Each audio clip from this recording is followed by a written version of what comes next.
all you need is a normal springform cake tin like this. I say normal, this is about 20 centimeters, 8 inch. If you haven't got that exact size, don't worry about it.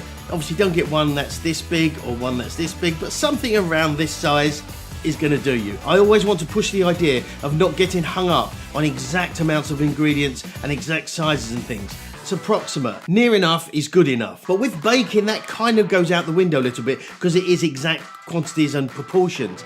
But with this, because we're not baking it and it's more of a flavour taste thing, we've got a lot more flexibility in what we can do. You're also going to need some form of mixer. Now I've got a stand mixer here, perfectly fine. You can use a handheld whisker or even one of these. Perfectly fine, just obviously it's going to take a little bit longer than if you've got an electric mixer. And that's essentially the equipment. Now for the ingredients, you're going to need some digestive biscuits, some butter, some sugar, some cream cheese, obviously, some double cream, vanilla extract, and some lemon juice. And don't forget a cheeky pinch of salt. That's it, nothing else, nothing fancy. I've stripped back the ingredients to the absolute essentials you need to make a gorgeously creamy, mousse-like non-baked cheesecake. Now firstly, the base. As I said, you need some digestive biscuits and some butter. For this size tin, I'm using half a packet of biscuits, about 200 grams, and for the butter, probably about 100 grams. It's not an exact science, it's just enough to combine together. Basically, you need to smash up the biscuits in a bag with a rolling pin or in a food processor, whatever is easier for you, just so you get that kind of crumbly, almost like sand consistency. Melt your butter in a pan and then combine the two together. Once you've combined the biscuits and butter together, make sure you completely butter the tin on the bottom and around the sides to prevent anything sticking later on. This is easily done just taking the butter and rubbing it around. Make sure it's all completely covered. Place your biscuit and butter mix into the cake tin and push it around to the edges so you've got a nice flat even surface. Then what you can do with a glass or cup is push that down firm to make sure it's all compacted,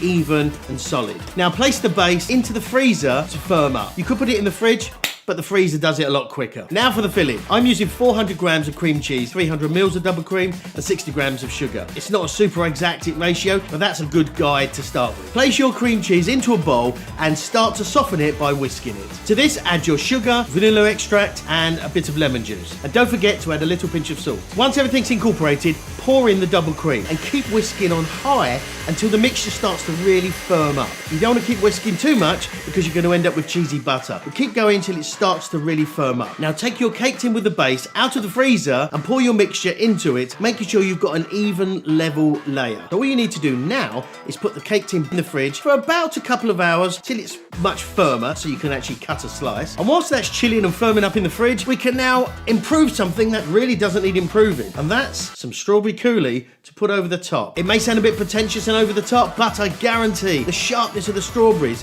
will cut through the richness of the cheesecake and it will be amazing.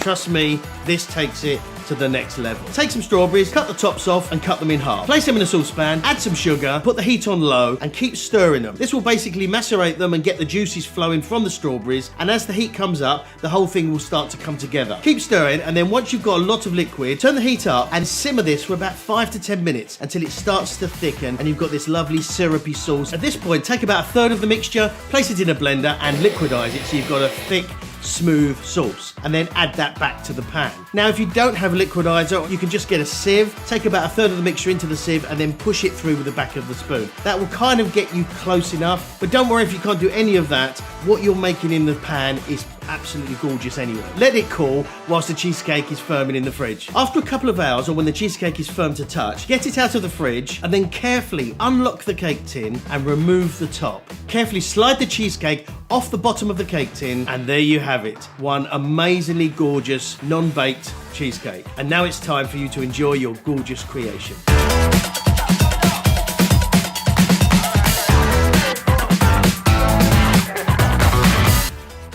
Oh my God, this is so good. Excuse me, this is amazing. Seriously, the cheesecake is so creamy. The strawberry just cuts through. I really wish you could taste this. Hang on. You can! You can try it yourself. It's so easy. Let me know in the comments how you get on. And if you want to start enjoying cooking for the fun experience it is without all the stress and bullshit, and see part 2 of this series where we're going to make a baked cheesecake, make sure you smash that subscribe button and share the video to everyone and their cat. And click on the link in the description to get your free ebook of 5 home kitchen essentials, all you need in your kitchen. And for now guys, I'll say thanks for watching, enjoy the cheesecake and see you next time. Bye bye.